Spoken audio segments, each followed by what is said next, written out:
What is going on, everybody, at the Rush Hour Sports Network? It is yours truly, Jay Smooth, and as always, joining me every single time we do this is my co-host B Money. B Money, how are you doing, sir?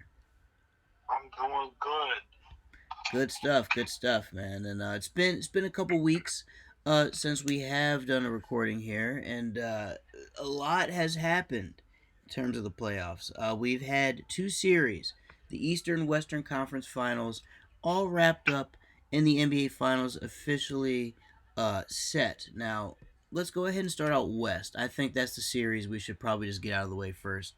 Golden State, unfortunately, shattered the hopes and dreams of many for a competitive series out west, and they beat the Warriors beat the Mavericks 4 games to 1. We did not get a competitive series here for the most part. A lot of blowouts. Even in Dallas's one game that they won, I believe that was a blowout. But for the most part, I'd say this was a dominant series in the hands of Golden State. They won the first 2 games. Actually, no, they won the first three. They only dropped the fourth game where they lost by 10, and then in the final game, they beat the Mavericks by 10. But actually, and in the first game, they beat the shit out of the Mavericks in the first game. The Mavericks scored lowest amount of points in game one, and really after game one, that was like, at least for me, that was when I looked at that series and I said, "Oh, that's what it's gonna be. It's gonna be skull dragging." I thought we were gonna get some sort of competition here, something for the Warriors, something to give the fans at home in terms of a fun series, but we did not get that. Instead, we had a one-sided beating. The Warriors took off Game 4, but Game 5, they're like, okay, we had our rest Game 4. They got their little win. Let's go ahead and wrap this up so we can go ahead to the finals.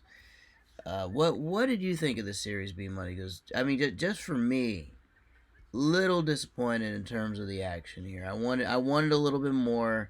I wanted something that was. I mean, obviously, I knew we figured Golden State would win. I believe you and I both had that, but I wanted competition here. I wanted something competitive. I wanted to be shocked. I wanted to be surprised, and I did not get that with this series at all.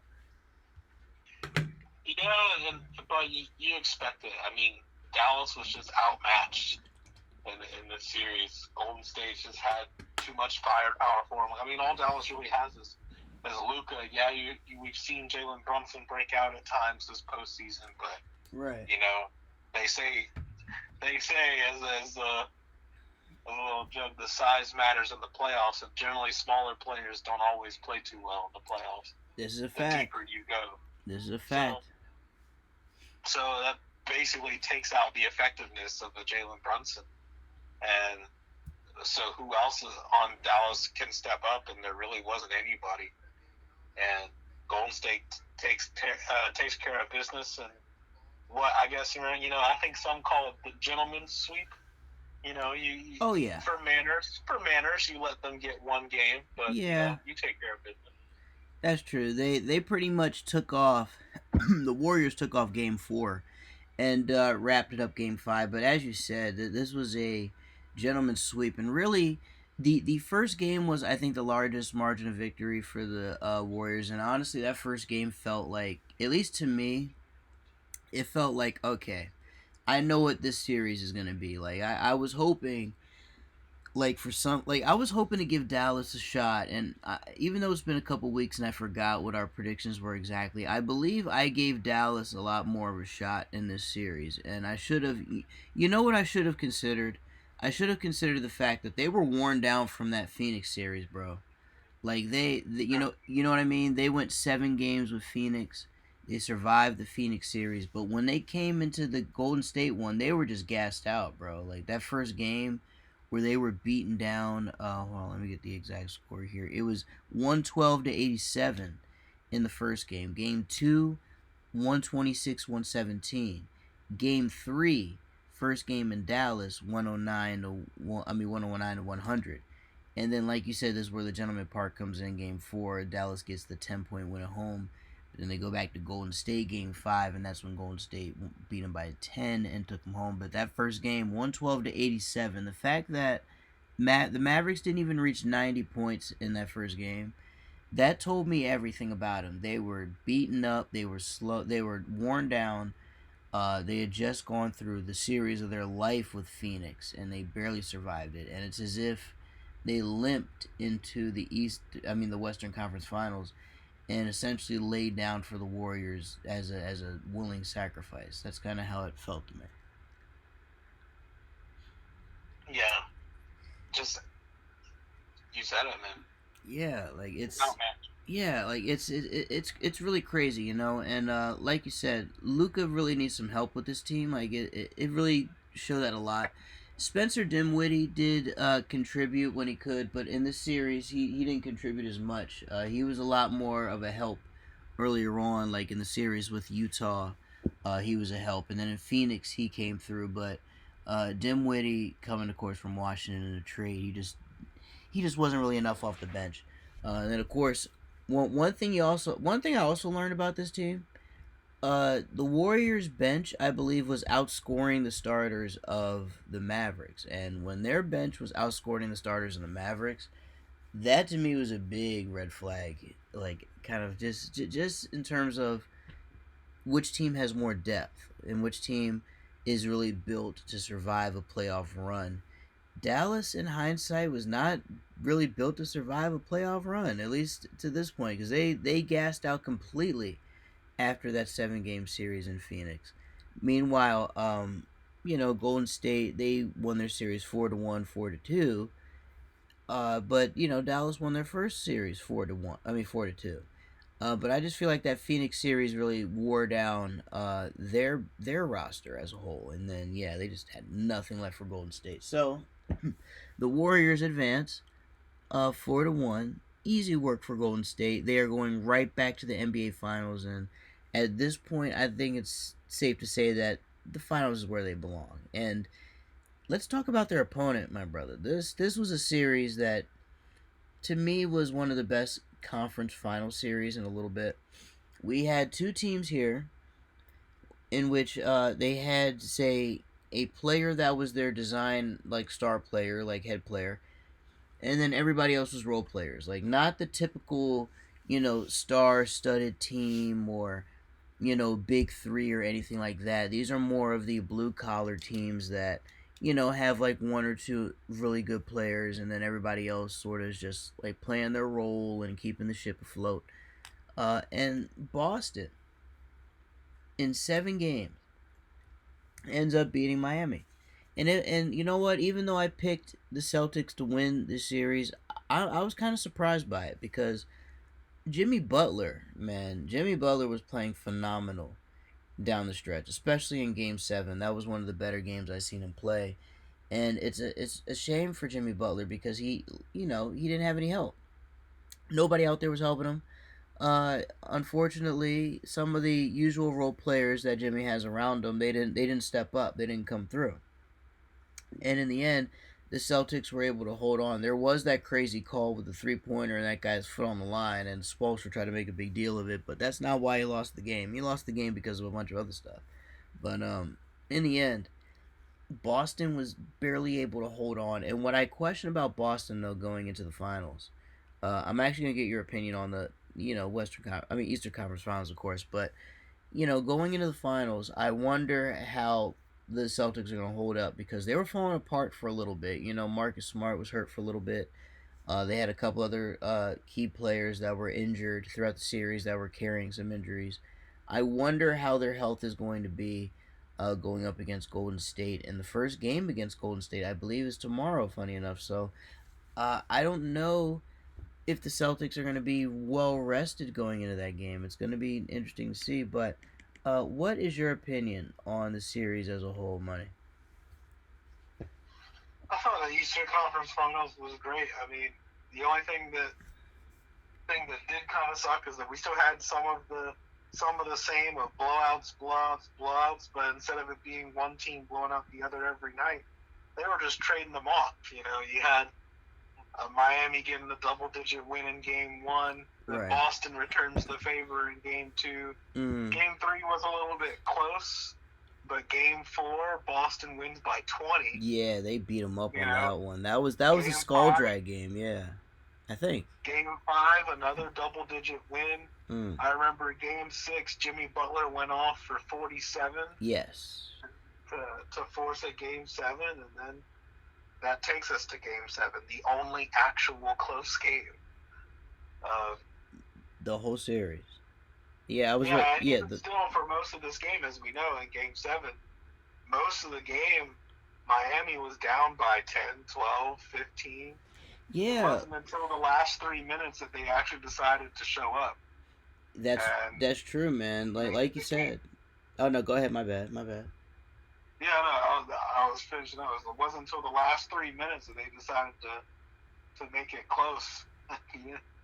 Yeah, it's crazy too because I don't know what it was. Maybe they were just out of steam from that Jimmy Butler performance where he just went the hell off. I don't know what it was, but yeah, that game 7, man, it took Miami a good moment to wake up because the Celtics actually had control. And believe it or not, I was worried about the Celtics in that game because even though they went up big, the fact that Miami just kept chipping away at the lead and kept chipping away at the lead, I said, they're about to lose it at some point. And then they ended up losing it down the stretch. And then, of course, they got it back down the stretch.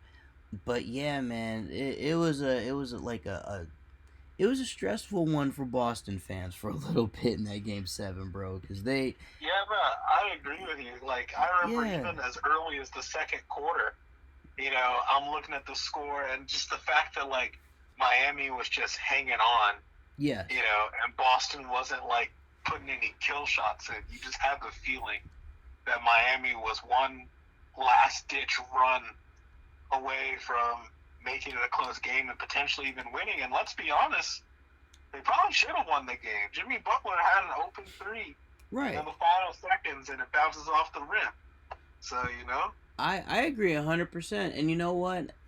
A part of me is a bit surprised that Jimmy didn't win it for Miami because down the stretch, he was the best player on the court, in my opinion. Like, if you look at both teams, he was the best player on the court. He was the one, like, within, I'd say, the past 5 minutes of that game, he was literally balling.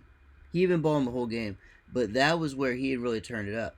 And unfortunately for him, he had nobody was stepping up for Jimmy, and I hated that because, um, you know, with the Celtics, you saw some people step up a little bit. You saw them collectively get together and say, "All right, let's try to finish this shit." Whereas with Jimmy, he's the only one putting his foot on the gas, and everybody else is looking at Jimmy like, bro, what do we do?" And I felt bad for Jimmy in that spot right there. I felt like he deserved a little bit more. But and let's not forget, and I think a large part of that, too, is mm-hmm. that ultimately at the end, I attribute Jimmy Butler missing that last shot to the fact that Jimmy Butler played every single minute This is of Game 7. This is He true. did not sit on the bench the entire game. And I believe even in Game 6, he didn't sit on the bench at all in the second half. So he played 6 consecutive quarters of basketball. Absolute And madness. when I look at that, I'm just like, no wonder his last shot comes up short and bounces off the rim. The man had no more legs. Right. He had no more legs, like you said, literally had to push himself. He had to push himself to get this win because nobody else around him was helping him. And it was it was crazy. It was literally the story of the whole fight. I mean, not the fight, the game. It kind of felt like a fight for Jimmy because Jimmy literally had to fight back and chip away at that lead, and then Boston would extend it. Then Boston would give it up again, and then Boston would extend it. Like it was just that struggle. And then finally, when you saw the Heat, I think they did have the lead for like a split second maybe toward the end of the game. Like they did get the lead at one point, right? I believe they. I don't think so. Okay, because I feel like either they did or they tied. They might have tied it. I think that's what they did. They might have tied it up. Because I feel like what happened was they were chipping away at the lead, and then Boston finally had to say, "Okay, we need to end this now," because for a while they were acting like they didn't want to win the game. So for me,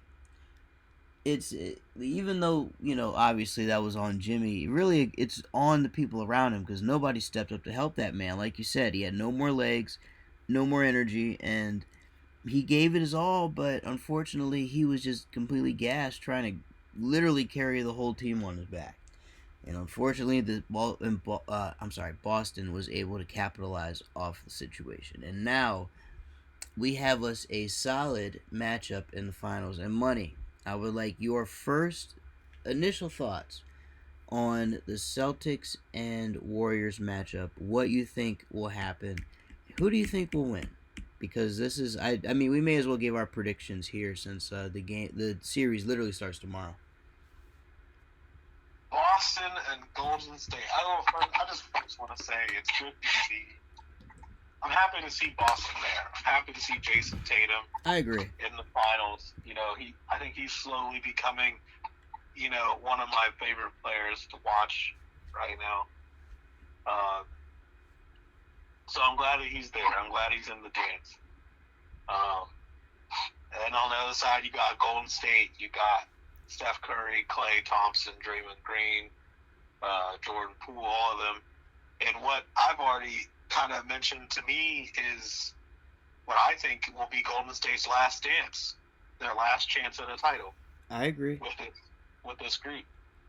I agree. So, ultimately for me, I think similarly to the Golden State-Dallas series, it's going to come down to who has the most depth, who's going to have the most players that can contribute aside from the stars. I think we talked about the story in Dallas being after Luka, maybe, and Spencer Dinwiddie, and maybe Jalen Brunson. What else did they have? Was three people enough to really contribute to a game?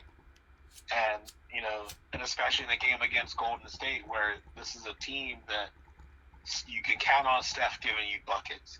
You can count on Klay Thompson giving you buckets. You can count on Jordan Poole giving you buckets. But then occasionally you can count on Andrew Wiggins to play great defense, get rebounds, and occasionally get buckets. He went off in a couple games in that series. I think in the last 2 games of that series, Andrew Wiggins had like 20 points a game in like 2 or 3 games in that Dallas series. That's correct. And you can count on Draymond Green getting some rebounds, playing defense. You can count on, some other folk coming off the bench, and doing their thing. Boston, now, that's the question. And I feel like for Boston, they've had their moments where people other than Jason Tatum have done their thing. Jaylen Brown scored, and he's done well, at times. It's worth noting, speaking of that Miami-Boston series, in Game 6, to me, the ending of that game, it was close for a minute in Game 6, but the reason why Boston loses that game, to me, the momentum shift was, I think it was about 5 minutes to go, maybe, or it might have been 4 or 3, and Jaylen Brown, I think, was fouled by Kyle Lowry in Miami. Kyle Lowry is out. He fouled out of the game, so it's looking like, all right, maybe Boston's got some momentum, and they're going to close out the series in Game 6. Right. So then Jaylen Brown goes to the free throw line, but he misses both free throws. And then on the other end, Jimmy Butler goes and gets a 3-point play, and Miami never looks back, and they push it to Game 7. But the thing is, you need Jaylen Brown to be able to step up, and he's got to be able to do it consistently. You can't have a Jaylen Brown that's going to miss key free throws late in the fourth quarter. So I want to know what kind of Jaylen Brown we're going to get in this series. We've seen Al Horford play well from time to time. I remember him being a key cog in the machine in their series against Milwaukee. What is Al Horford going to be able to contribute now, against Golden State? And also for Al Horford, shout out to him. I think the stat line was that Al Horford has played in 141 playoff games, but tomorrow night will be his first NBA Finals game. Oh man, that's Mm-hmm. huge. And you know what? I didn't know that. I actually thought he was at least in one, but that's a big stat right there. And you know what? Um, it really is cool to see the Celtics in the finals like this. And you know what? This to me is the matchup of an amazing draft versus an amazing blue collar team, because the Warriors, to me, like, a lot of people call them a super team, but a lot of people forget that super team was drafted. Klay Thompson, Steph Curry, Draymond Green, they were drafted. The only people they brought in, was like, the Kevin Durant's and, some other free agents. They drafted Jordan Poole recently as And somebody. on this team, Andrew Wiggins is the only newcomer, really. Right, and then you have Andrew Wiggins, of course, the newcomer. They had Andre Iguodala, who was a good contributor in the past, and they've had people He's like, actually on Golden State's roster right now. oh wow, I Still, keep yeah, I keep forgetting Andre's still there, man. Look at Iggy you just still. don't you just Iggy's don't get as many minutes as he used to, but he's still on the team. Hey, Iggy's still getting it, man. That's cool to see. And like, there were other names that have always contributed over the years. Like, I believe Nick Young was one of them. There were some others that have contributed as well that have had a stop in Golden State. But for the most part, Golden State's nucleus was built in the draft. And it just goes to show that if you have the right front office, you can construct and rebuild a franchise in any league as long as you have the right people in charge. And with the Celtics, kind of the same thing is going on here, because think about it, folks. The Celtics at one point in time had Kyrie Irving as the man, as the leader, as the front runner. Now look at Kyrie. He's in Brooklyn, refusing to get jabbed, and also refusing to win playoff games while in Brooklyn. You know what I'm saying? That man fell off. Meanwhile, Boston somehow got better when he left. Kyrie, for all the crazy shit that he is still one of the best basketball players in the NBA. And the fact that one of the best players in the NBA somehow made a team like Boston worse instead of better says a lot. Because think about it, they wouldn't have been in this spot if Kyrie was still there. And it sounds insane to say, but history doesn't lie. And this team somehow, with the Celtics, whether it's been drafting and I believe free agency as well, they have been able to build something from the ground up that's actually got a lot more legs to be something really special in the future. I feel like this is a team that's gonna, that can actually make some noise 2, 3, 4 years from now, depending on how many players they can hold on to. And like you said, for Golden State, while this team was built with a great draft and nucleus, you mentioned it earlier. This is their last ride. This is it, because I have a funny feeling. We're gonna see, at least, if not all three, just going to different teams.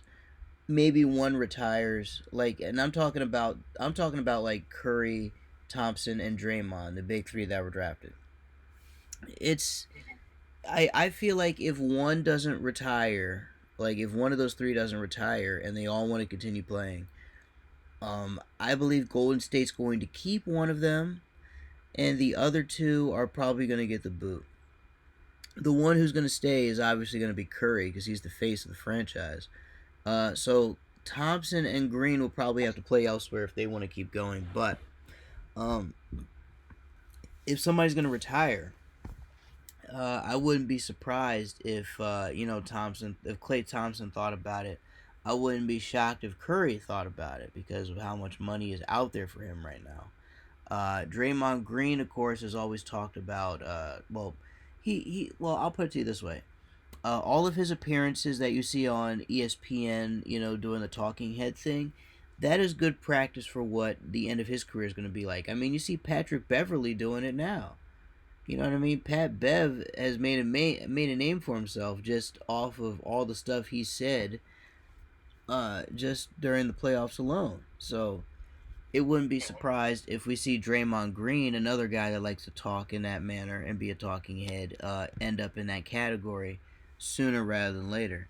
I mean, hey, Tom Brady has 312 or 370 something $1 million waiting for him when he wants to be a commentator.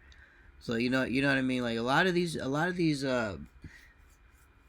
companies really want a chance to have former athletes be talking heads, and I wouldn't even be shocked if any of them end up doing the shows with Shaq and Kenny Smith and the whole Inside the NBA crew, Charles Barkley and all them. It wouldn't surprise me if anyone become correspondents. But like you said, this is it for Golden State. I don't know what their future is going to be, but one thing's for sure: that core nucleus that was drafted. Not to mention somebody who's not talked about enough, Steve Kerr. I mean, think about it. Steve Kerr has had to manage those egos for a long time, man.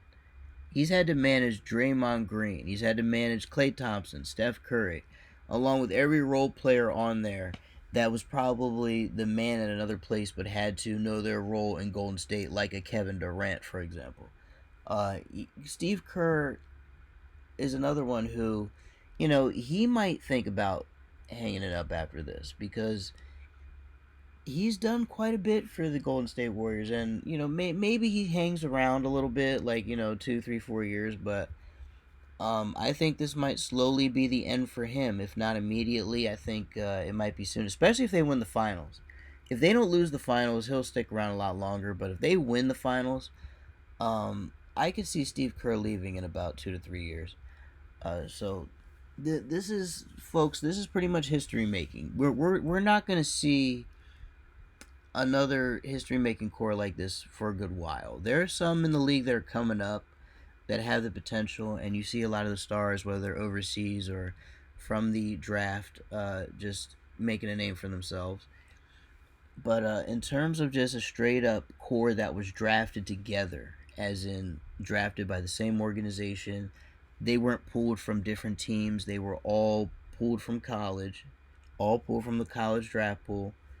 You'll never really see it. We'll probably never see a team that good built straight from a draft in a good while. Because a lot of the teams you see now are mainly built through free agency and trades and whatnot. So we're Unless Boston becomes it. oh, go ahead. I said unless Boston becomes that. Yeah. So imagine Boston becomes that.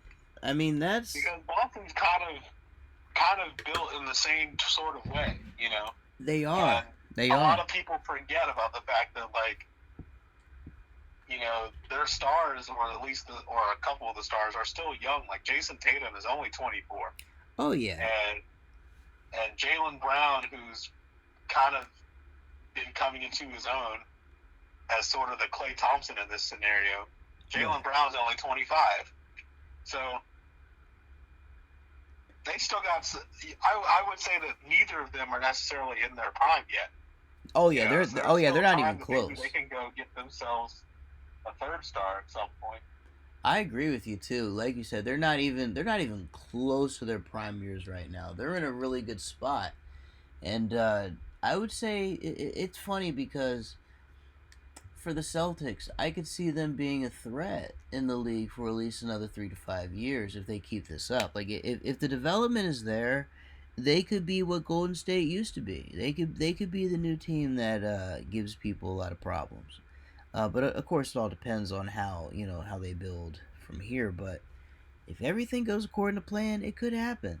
As for Golden State, they've already started well by drafting the likes of Jordan Poole and knowing how well that front office can draft and how they still have those same people, drafting now that they did when that nucleus was made. I can only imagine what they have up their sleeve for the future because it's clear that the Warriors now know how to draft because the years of Jason Richardson and being at the bottom of the league for 10, 20 years on end, those days are over for Golden State. They now have a legit front office, they have legit scouts, and they have a legit culture of winning now. And it shows, it actually makes their future very bright. And for Boston, the same thing. They were already built on a winning tradition from the years of Larry Bird, but now, uh, now that we're in a whole new era, they have the chance to build something that no other team is really has right now. There are some teams that have star players, but they're not built around them fully. Like Atlanta has Trey Young, but they didn't build around him yet. Giannis has been built around and already won a championship, and they were taken to the limit with Boston. I mean, they only lost by 7. I mean, they went to Game 7 with Boston. So Milwaukee's already a legitimate one. They'll be back in the playoffs next year.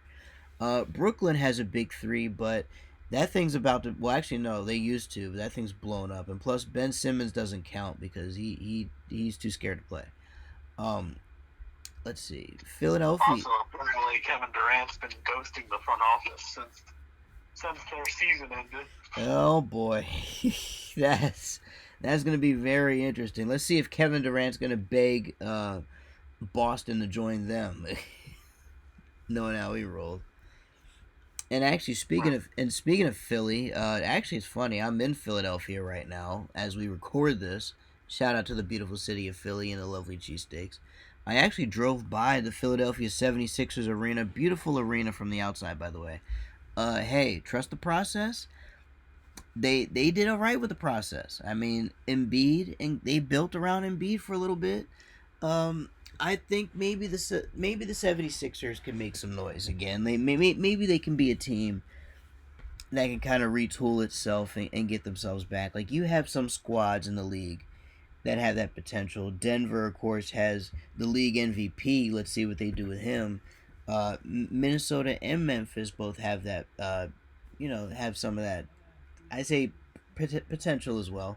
Utah, I mean, they have Donovan Mitchell, but it's on them if they really want to construct everything around him. I believe they tried, but it's on them to do a little bit better. Then of course, New Orleans has, I'd say, probably the best shot, but it all depends on if they can get Zion Williamson away from the gumbo line. If they can get him away from the gumbo buffet line and get him in the practice room and training room, as well as on the playing court throughout the season, the Pelicans have a chance to be that. So there are teams who have that potential, and Boston probably has the best chance right now, just because they're pretty deep right now. All their role players on the bench, they come through. We don't know who they are, but these motherfuckers come through. They came through big time in the Miami game, and they even came through from Milwaukee in Game 7. And they gave Giannis a little bit of trouble when Giannis had to put the team on his back and try to do something.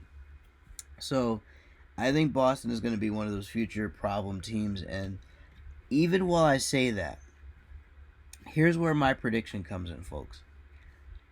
I am going to say Golden State in. Now, again, I don't believe we're gonna look. I don't believe we're gonna witness a skull dragging here. A skull dragging in this scenario would be like a full on sweep. 4-0 sweep. I think I'm gonna give Boston 2 wins. I'm gonna say this series goes to 6 games. I'm gonna say Warriors in 6. What do you think? Kind of thinking the same thing, to be honest. Warriors in 6? Yeah.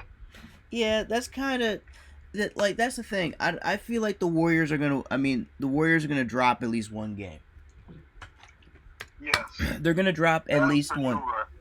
Right. They're gonna drop one, but I feel like Boston has more to offer than Dallas did as far as depth. Right. So I think Boston will win a second game. And the only team to put up 2 wins against the Warriors in the playoffs is the Memphis Grizzlies. They put up 2 on the Warriors. I think Boston can put up 2 on the Warriors here, but yeah, I'm thinking this is going to be over in 6 games right here. Boston is going to... This is how I think it's going to work. Let me pull up the full schedule here real quick. Let's see. The first game is in Golden State. Okay, so here's what I think is going to happen. I'm going to give game 1 to Golden State. I'll give game 2 to Boston. I'm going to say they're going to split the first 2, right? And then this is where it's going to get ugly. Game 3 and 4, 2 in a row, I'm going to give to the Warriors. Game 5, I'm going to give to the Celtics. And then I think Game 6 is when the Warriors close it out. They close it out in Boston.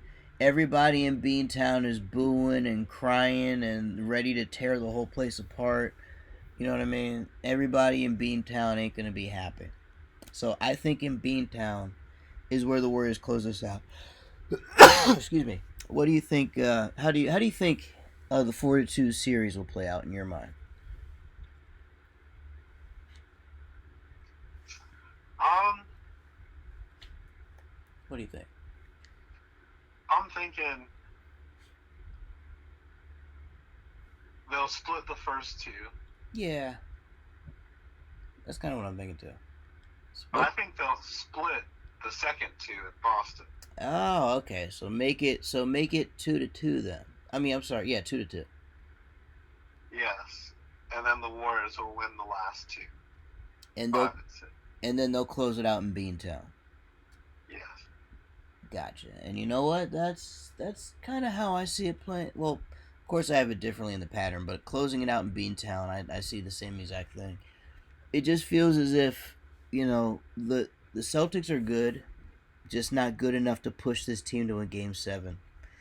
The Warriors are not going to be scared either. It's going to be close, even when, let's say, even if the series does go 2-2, the Warriors are not going to be concerned at all. They'll be like, okay, we just need to win the next two. That's all, and then they'll go out there and do it.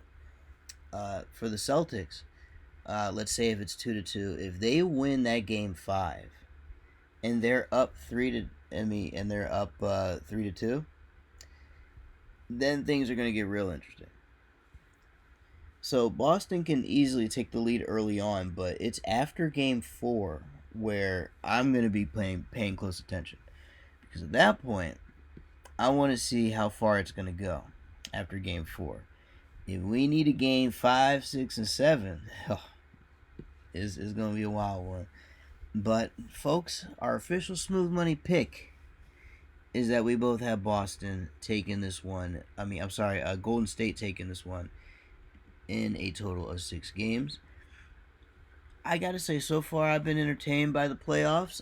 What I'm hoping is that we can close out strong, because if I have to keep it all the way real, there have been a good amount of blowouts in some of these games lately, and I'm pretty sure you can attest to that as well. Yeah. Yeah, there have been a good amount of blowouts. There were some blowouts in the conference semis, and of course in the conference finals. There were a good amount of blowouts in the conference finals, but what I'm hoping for in the finals is that we get more close games. Even if the Warriors control the series, I want Boston to play to the final whistle. I want them to play hard and at least lose by 2 points or 3 points, like a close margin. If they lose by double digits, it's gonna get real ugly. It'll get ugly fast. So I'm hoping this time we actually have a competitive series, because so far, good amount of blowouts, and you don't want too many blowouts in the postseason when it comes to any sport. So hopefully, I'm hoping we at least get some sort of competition here, because as good as Golden State is, Boston is still good enough to give us, some sort of competition on the court. So let's hope for the best here. But is there anything you would like to close with before we get out of here for the week? No, looking forward to hopefully a good NBA Finals. Yeah, man, I'm hoping we get a good finals too. This certainly is, I'd say, probably the one of the better outcomes for us in terms of a good matchup. We're gonna have us a Boston team that's not gonna quit. They're probably gonna be banged up and tired, but they're not gonna quit. And at least, hey, Miami wasn't gonna quit either. But you don't want any team that's just gonna fold up and close up when things get hard. And Boston's not gonna do that. They love to fight. So let's hope that fighting spirit is strong enough for 6, 7 games, and let's hope we get some competition out of it. But folks, thank you all so much for tuning in. I appreciate all of you. I want to remind all of you, click the subscribe button, click like, click the notification bell. We will be monitoring all of the games in the series. And then, of course, folks, when the finals is over, we will wrap it up. And then, of course, we will check out. We'll find some other sports to check out, and then of course we're gonna start to check out the NFL as well because I believe we're entering that period where people pretend to care about minicamp and OTAs, but obviously we do not. But a lot of interesting news starts to come out around this time. Oh, and by the way, rest in peace to former Dallas Cowboy Marion Barber, who passed away suddenly. Very interesting.